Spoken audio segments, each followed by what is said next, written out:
Number 6 देखिए, a beam of light consisting of two wavelengths 600। सबसे पहले गिवन है हमें दो वेवलेंथ गिवन है, एक लैम्डा 1 और दूसरी lambda 2। Is used to obtain interference fringe in Young double slit experiment. तो फर्स्ट ए पार्ट गिवन है, find the distance of third bright fringe, यानी कि थर्ड ब्राइट फ्रिंज का हमें डिस्टेंस निकालना है, x3 निकालना है। तो ये आ जाएगा 3 lambda capital D divide by small d, और लैम्डा की वैल्यू गिवन है यहाँ पे 3 × 650 nanometre into lambda capital D divide by, lambda की वैल्यू तो हमने पुट कर दी है capital D divide by small d, और ये हमारा आंसर आएगा यहाँ पर नैनोमीटर। और अगर कैपिटल D और स्मॉल d की वैल्यू गिवन है वो भी हम यहाँ पर पुट कर सकते हैं, तो ये हमारा आंसर आ जाएगा इसके लिए। इसके बाद क्वेश्चन नंबर बी, इसका दूसरा पार्ट जो गिवन है, what is the least distance from the central maximum where the bright fringe due to both the wavelengths coincide. Meaning दोनों की वजह से जो वेवलेंथ, दोनों की वजह से जो मैक्सिमम जो है कंसाइड करेगा, ठीक है, वहाँ तक का हमें लिस्ट डिस्टेंस फाइंड आउट करना है। तो हम ये मान लेते हैं भी यहाँ पर जो हमारा, तो मीनिंग क्या है, हमें ये गिवन है कि अगर लैम्डा 1 की वजह से जो ब्राइट फ्रिंज बनेगी और जो लैम्डा 2 की वजह से ब्राइट फ्रिंज बनेगी, दोनों फ्रिंजेस जहाँ पर क्या करेगी, कंसाइड करेगी, वो डिस्टेंस हमें सेंट्रल मैक्सिमा से फाइंड आउट करना है। हम ये सपोज कर लेते हैं कि हमारा जो लैम्डा 2 की वजह से जो nth फ्रिंज है उसका डिस्टेंस हमारा कितना हो जाएगा, कितना डिस्टेंस हो जाएगा, तो वो डिस्टेंस जो आएगा हमारा, मीनिंग हमारा जो एक वेवलेंथ है उसकी यहाँ पर कंसीडर करता हूँ, तो n into capital D into lambda 1 divide by small d, ये हमारा जो डिस्टेंस आएगा nth फ्रिंज के लिए, किसकी nth फ्रिंज के लिए, जिसकी वेवलेंथ लैम्डा 1 है, और दूसरे की वहाँ पर n+1 जो है फ्रिंज बनती है जिसकी वेवलेंथ हम कंसीडर करेंगे lambda 2 divide by small d। Meaning इसकी जो है लैम्डा 1 जिसकी वेवलेंथ है उसकी nth फ्रिंज, और जिसकी वेवलेंथ लैम्डा 2 है उसकी n+1 फ्रिंज जो है एक ही पॉइंट पर कंसाइड करेगी, हम ऐसा सपोज करेंगे इस क्वेश्चन में। तो d से d कैंसिल हो जाएगा, n से n ये d से d कैंसिल हो जाएगा, तो यहाँ पर वैल्यू पुट कर देंगे n, और लैम्डा 1 जो है हमारा 650 नैनोमीटर है, तो this is equal to lambda 2 इधर n+1, और लैम्डा 2 की वैल्यू हमारी है 520 नैनोमीटर। नैनोमीटर से नैनोमीटर कैंसिल हो जाएगा दोनों तरफ, तो इसको हमें सोल्व करना है। तो ये 520 n आएगा इधर, इसको इधर ले आएंगे, तो n 650 n minus 520 n, this is equal to 520। देखो इसकी इससे भी मल्टीप्लाई होगी 1 से, और n से भी होगी, तो जो n से होगी उसको हम इधर ले आए, माइनस हो गया ये, तो ये जो इसको माइनस करके यहाँ से बचेगा हमारे पास n कॉमन आ जाएगा। 650 में से जो है हम 520 को माइनस कर देंगे, तो यहाँ से बचेगा 0, 3 और 1, n इज इक्वल टू 520, 0 से 0 कैंसिल हो जाएगी, n is equal to 52 divide by 13, तो ये 4 पे जाएगा।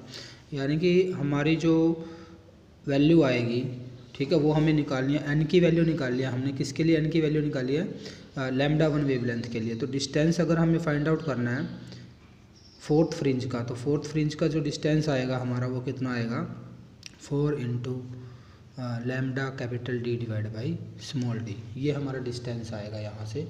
तो इसके अंदर हम इसकी वैल्यू पुट कर देंगे, लैम्डा की वैल्यू, तो ये मैंने किसके लिए किया, लैम्डा 1 के लिए किया, तो लैम्डा 1 की वैल्यू पुट कर देंगे। कैपिटल D अगर क्वेश्चन में गिवन हो, इस तरह का भी क्वेश्चन हो सकता है कि D और स्मॉल d दोनों गिवन, तो ये भी हम पुट कर देंगे, तो ये हमारा डिस्टेंस आ जाएगा। यानी कि हमारी इसकी अगर फोर्थ फ्रिंज है, तो सेकंड वेवलेंथ जो है इसकी हमारी कौन सी फ्रिंज होगी, इसकी हमारी फिफ्थ फ्रिंज होगी, तो ये फोर्थ और इसकी फिफ्थ दोनों एक दूसरे के साथ क्या करेगी, कंसाइड करेगी। नेक्स्ट गिवन है question number 7, in double slit experiment the angular width of a fringe is found to be 0.2 degree. यानी कि एंगुलर विड्थ हमारी गिवन है, तो एंगुलर विड्थ जो है थीटा जो गिवन है, क्वेश्चन नंबर हमारा है 10.7। 10.7 में हमें क्या गिवन है, एंगुलर विड्थ गिवन है, थीटा की जो वैल्यू है 0.2 डिग्री गिवन है। On a screen placed 1 metre away, यानी कि स्क्रीन का डिस्टेंस हमें गिवन है 1 मीटर, 1 मीटर गिवन है। The wavelength of light use is wavelength given है 600 नैनोमीटर। और what will be the angular width of the fringe if the entire experimental apparatus is merged in water में रखना है। Water के refractive index यहाँ पर given है, water के रिफ्रैक्टिव इंडेक्स जो है 4/3 गिवन है। तो मीनिंग क्या है, हमें क्या फाइंड आउट करना है, न्यू एंगुलर विड्थ हमें फाइंड आउट करनी है। तो न्यू एंगुलर विड्थ के लिए हमें रिलेशन यूज करना होगा यहाँ पर। तो सबसे पहले तो हम न्यू वेवलेंथ निकाल लेते हैं यहाँ से लैम्डा डैश। तो लैम्डा डैश जो आएगा हमारा, ये जो रिलेशन आएगा, ये हमारी जो वैल्यू आएगी यहाँ से, नई जो वेवलेंथ आएगी, तो इसकी वैल्यू हो जाएगी यहाँ से जो वेवलेंथ थी हमारी डिवाइड बाय रिफ्रैक्टिव इंडेक्स। ठीक है, रिफ्रैक्टिव इंडेक्स से हम इसको क्या कर देंगे, डिवाइड कर देंगे। तो वाटर की रिफ्रैक्टिव इंडेक्स से तो ये आ जाएगा लैम्डा डिवाइड बाई 4/3, 3 ऊपर चला जाएगा, यानी कि नई वेवलेंथ जो आएगी 3 λ/4 आएगी, क्योंकि वेवलेंथ चेंज हो जाएगी। अब यहाँ से हमें जो है एंगुलर विड्थ निकालनी है। तो एंगुलर विड्थ का रिलेशन हम यूज करेंगे, ये वाटर के अंदर हो जाएगी, ये एयर के अंदर हो जाएगी, ये मीनिंग शुरू में जो गिवन है। तो ये हमारा वेवलेंथ की टर्म में हम निकाल सकते हैं। तो यहाँ से आएगी वेवलेंथ जो है वाटर के अंदर और ये वेवलेंथ जो है एयर के अंदर। तो ये रेशियो हम निकाल चुके ऑलरेडी 3/3 λ/4। तो यहाँ से हम थीटा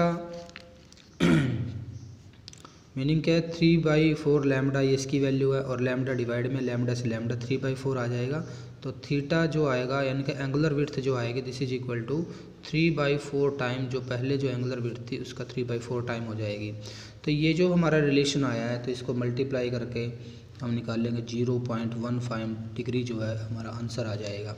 अब यहाँ से हमें बेसिक जो है फॉर्मूला ये यूज़ करना है, थीटा जो होता है हमारा this is equal to λ/d होता है, और थीटा जो ये आएगा हमारा this is equal to lambda dash जो हमारी आई हुई है this is divide by D आ जाएगा। जब दोनों को डिवाइड करेंगे डी से डी कैंसिल, तो लैम्डा डैश अपॉन लैम्डा बचेगा। तो इसी के अकॉर्डिंग हमें क्वेश्चन को सॉल्व करना है। तो इसके बाद क्वेश्चन नंबर 7 के बाद क्वेश्चन नंबर 8 पर आते हैं हम। क्वेश्चन नंबर 8 जो है ये हमारा सिलेबस आउट ऑफ सिलेबस हो गया अब। ठीक है, ये हमारा आउट ऑफ सिलेबस हो गया। क्वेश्चन नंबर 9 पर आते हैं। Light of wavelength 500 angstrom fall on a plane reflecting surface, what are the wavelength and frequency of reflected light, for what angle of incidence is the reflected ray normal to the incident ray. जो ये हमारा question है, इस question के अंदर कौन सा question कर रहे थे, 10.9 नंबर जो क्वेश्चन कर रहे हैं। तो देखो इस क्वेश्चन में क्या कर रखा है, रिफ्लेक्शन हो रहा, और रिफ्लेक्शन से कभी भी ना तो वेवलेंथ में कोई चेंज होगा ना ही फ्रीक्वेंसी में कोई चेंज आएगा। बट जो लास्ट का जो क्वेश्चन पूछा है, what angle of incidence is reflected ray normal to the incident ray. तो अगर हम यहाँ पर एंगल फाइंड आउट करें, भी रिफ्लेक्टेड रे और रिफ्रैक्टेड रे दोनों एक दूसरे के साथ 90 पर कब होगी, ये आई ये आर, इन दोनों का एंगल जो है 90 कब आएगा, and i plus r is equal to 90। तो यानी कि आई और आर 90 होगा, और हमें पता है I is equal to R होता है, तो I is equal to I is equal to 90, तो I is equal to 45 degree, यानी कि एंगल ऑफ इंसिडेंस भी 45 और एंगल ऑफ रिफ्लेक्शन जो है वो भी हमारा क्या होगा 45 डिग्री होगा।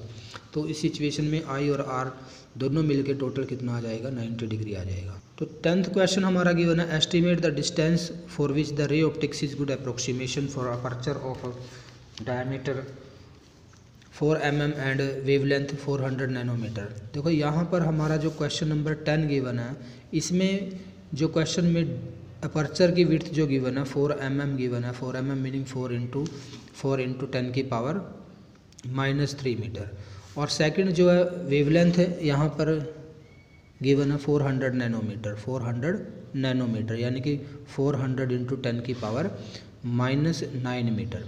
अब देखो इस क्वेश्चन में ये पूछा है कि वेव ऑप्टिक्स जो है डिस्टेंस रे ऑप्टिक्स जो है उसका गुड अप्रोक्सीमेशन कहाँ पर होता है, यानी कि वेव ऑप्टिक्स हमारी वैलिडिटी ऑफ रे ऑप्टिक्स की बात करते हैं। तो फ्रेजनल डिस्टेंस एक हमारे पास आता है, फ्रेजनल डिस्टेंस, तो इसका हमें फॉर्मूला लगाना है फ्रेजनल डिस्टेंस का, जो कि फॉर्मूला हमारे पास फ्रेजनल डिस्टेंस का यहाँ पर आता है।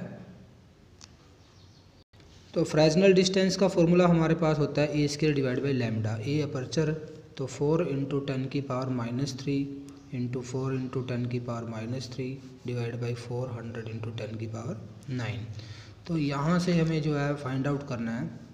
तो ये आ जाएगा, एक 4 कैंसिल हो जाएगा, तो नीचे ये 10 की पावर ये -9 था यहाँ पर, तो ये हो जाएगा 4, एक 4 से 4 कैंसिल, तो 10 की पावर -6, 4 इंटू 10 की पावर -6, ये 100 बचेगा, तो यहाँ 10 की पावर -7 हो जाएगा। तो ऊपर जाएगा तो ये आ जाएगा हमारे पास 40, तो 10 की पावर 1 बचेगा तो 40। तो मीनिंग ये हमारा यहाँ से क्या आ जाएगा, आंसर आ जाता है इस क्वेश्चन का। तो हमने क्या फाइंड आउट किया, फ्रेजनल डिस्टेंस निकाला, तो फ्रेजनल डिस्टेंस हमारा आता है 40 मीटर। तो यहाँ पर याद रखना है हमारी रे ऑप्टिक्स कहाँ तक वैलिड होती है, जिस डिस्टेंस तक रे ऑप्टिक्स वैलिड होते हैं उसको बोलते हैं फ्रेजनल डिस्टेंस। और फ्रेजनल डिस्टेंस का हमारा फॉर्मूला होता है अपर्चर का square divide by wavelength of light used. तो ये आप डायरेक्ट याद कर सकते हो, डेफिनेशन इसकी यही हो जाएगी। फ्रेजनल डिस्टेंस जो है ये हमें क्या डिटरमाइन करता है, about the validity of ray optics, तो ए स्क्वायर डिवाइड बाई लैम्डा।